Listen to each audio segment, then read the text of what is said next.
اعوذ باللہ من الشیطان الرجیم بسم اللہ الرحمن الرحیم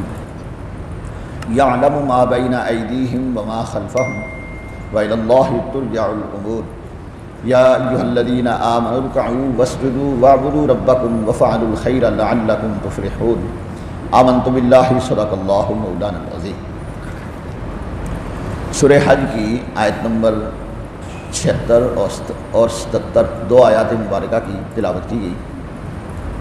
گزشتہ آیات مبارکہ میں کل کے درس قرآن پاک میں یہ بیان کیا تھا کہ اللہ رب العالمین کی لوگوں نے قدر نہ کی جس طرح قدر کرنے کا حق تھا۔ اللہ طاقت والا، غالب والا اور غلبہ والا ہے، اور اللہ رب العالمین انسانوں کے لیے رسولوں کو مبعوث فرماتا ہے۔ اب رسولوں کو جس مقصد کے لیے بھیجا گیا اس مقصد کو ان آیات مبارکہ میں بیان کیا گیا، اور وہ مقصد یہ ہے کہ بندے کا ربط، بندے کا تعلق اپنے رب کائنات کے ساتھ رہے۔ جب بندہ اپنے رب کے ساتھ تعلق رکھے گا، خواہ وہ دعا کی صورت میں ہو، وہ عبادات کی صورت میں ہو، وہ احکامات کی پابندی کی صورت میں ہو، تو یہ بندہ کامیاب و کامران رہے گا۔ جب بھی کوئی بھی چیز اپنے مرکز کے ساتھ وابستہ رہتی ہے وہ ہمیشہ کامیاب رہتی ہے، اور جب مرکز سے اس کا تعلق ٹوٹ جاتا ہے تو پھر وہ ختم ہو جاتی ہے۔ انسان کا اصل مرکز رب کائنات ہے، کیونکہ اللہ رب العالمین نے انسان کو پیدا کیا، اس سے بڑھ کر انسان کے لیے کوئی شفیق نہیں، کوئی مہربان نہیں، اور اس کے جو احکامات ہمیں دیے ہوئے ہیں اسی میں ہم سب کی کامیابی اور کامرانی ہے۔ ان احکامات کو جاننے کے لیے، پہچاننے کے لیے ہر زمانے میں اللہ رب العالمین نے انبیاء کرام علیہ السلام کو مبعوث فرمایا، اور حضور علیہ السلام کیونکہ خاتم النبیین ہیں، حضور کے بعد پھر قیامت تک کسی نبی نے نہیں آنا۔ اب وہ نبیوں کا پیغام نبی پاک صلی اللہ علیہ وسلم کی امت کے علماء لوگوں تک پہنچائیں گے، اور وہ قرآن کی صورت میں اور حدیث مصطفیٰ صلی اللہ علیہ وآلہ وسلم کی صورت میں لوگوں تک پہنچانا ہے، اور لوگوں کا تعلق اپنے رب کے ساتھ قائم رکھنا ہے۔ فرمایا یعلم ما بین ایدیہم وما خلفہم، رب کی شان یہ ہے وہ جانتا ہے جو ان کے آگے ہے اور پیچھے ہے، یعنی انسان نے آگے کیا کرنا ہے اور اس کو آگے کیا مسائل درپیش ہیں، اس کے مرنے کے بعد اس کا کیا حال ہوگا، اس سب کو اللہ جانتا ہے۔ وما خلفہم، اور اس کے پیچھے کیا ہو چکا، اس نے کیا کیا بدعملیاں کی اور کیا کیا اس کے نقصانات اٹھائے، اللہ اسے بھی جانتا ہے۔ تو جب اللہ رب العالمین اسے جانتا ہے اور اللہ کے سامنے ہی جا کے انسان نے جواب دہ ہونا ہے، تو لہذا انسان کو اپنے کیے کی فکر ہونی چاہیے، اور برے کاموں جو اس سے سر انجام پا گئے اپنے رب سے ان کی معافی مانگے، اور آئندہ اپنے مستقبل کو سنوارے کہ میں نے برائیوں سے بچنا ہے اور اچھائیوں کو اپنانا ہے۔ اور فرمایا وَإِلَى اللَّهِ تُرْجَعُ الْأُمُورُ، سب کاموں کی رجوع اللہ کی طرف ہے، سارے کام اللہ کی طرف لٹائے جائیں گے۔ یہ انسان بھی اللہ کی بارگاہ میں حاضر کیا جائے گا، اور پھر انسان نے جو کچھ کیا ہوگا وہ سب کچھ اس کے سامنے آ جائے گا۔ اور فرمایا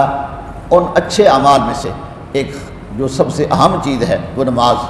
کیونکہ نماز کے ذریعے سے ہی آپ تک اچھا پیغام پہنچ سکتا ہے، نماز کے ذریعے سے ہی آپ آپس میں مل جل سکتے ہیں، نماز کے ذریعے سے ہی بندہ اپنے رب سے تعلق قائم کر سکتا ہے، نماز کے ذریعے سے ہی بندے آپس میں ایک دوسرے سے اچھے تعلقات رکھ سکتے ہیں۔ گویا نماز ایک ایسا ذریعہ ہے کہ جو بندہ نمازی بن جاتا ہے وہ الحمدللہ اللہ کا بھی پیارا بن جاتا ہے، مخلوق کا بھی پیارا بن جاتا ہے، اور رب چاہتا یہی ہے کہ میرے بندے میرے بھی پیارے رہیں اور آپس میں بھی ایک دوسرے سے پیار کرتے رہیں۔ اس لیے اللہ نے فرمایا یا ایھا الذین آمنوا ارکعوا واسجدوا واعبدوا ربکم، اے ایمان والو رکوع اور سجدہ کرو اور اپنے رب کی بندگی کرتے رہو، اپنے رب کی عبادت کرتے رہو، وافعلوا الخیر، اور اچھے کام کرتے رہو، لعلکم تفلحون، تاکہ تم فلاح پا جاؤ، تاکہ تم کامیاب ہو جاؤ۔ انسانی فطرت کا تقاضا یہ ہے کہ ہر انسان، بچے سے لے کر بوڑھے تک، غریب سے لے کر امیر تک، ہر آدمی یہ چاہتا ہے کہ میں کامیاب ہو جاؤں، میرا مستقبل سنور جائے۔ تو اللہ رب العالمین نے مستقبل سنور جانے کا اور کامیاب ہونے کا گر بتا دیا۔ اب بندہ ہے کہ اس گر کو اگر اپنا لیتا ہے تو وہ کامیاب ہے، اور وہ گر کیا ہے؟ رکوع کرو،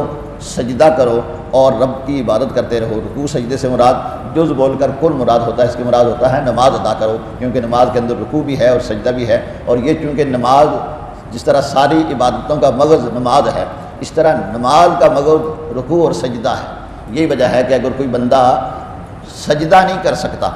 یہ ساری نماز کا خلاصہ اور اصل سجدہ ہے، سجدہ اگر زمین پہ نہیں کر سکتا اس کے لیے یہ حکم ہے کہ وہ بیٹھ کے نماز پڑھ سکتا ہے۔ مثال کے طور پر اگر کسی بندے نے آنکھیں بنائی ہوئی ہیں، یعنی آنکھوں کا آپریشن ہوا ہے، ڈاکٹر نے اسے یہ بات کہی ہے کہ جناب آپ سجدہ نہیں کرنا آپ نے، کیونکہ آنکھوں کے اوپر بعض دفعہ دباؤ پڑتا ہے، ڈاکٹر اسے منع کرتے ہیں۔ اب ایسے شخص کے لیے نماز کا قیام بھی ضروری نہیں ہے، یعنی کھڑا ہونا بھی ضروری نہیں ہے، کیونکہ اصل مقصد سجدہ تھا، لہذا وہ بندہ بیٹھ کے بھی نماز پڑھ سکتا ہے۔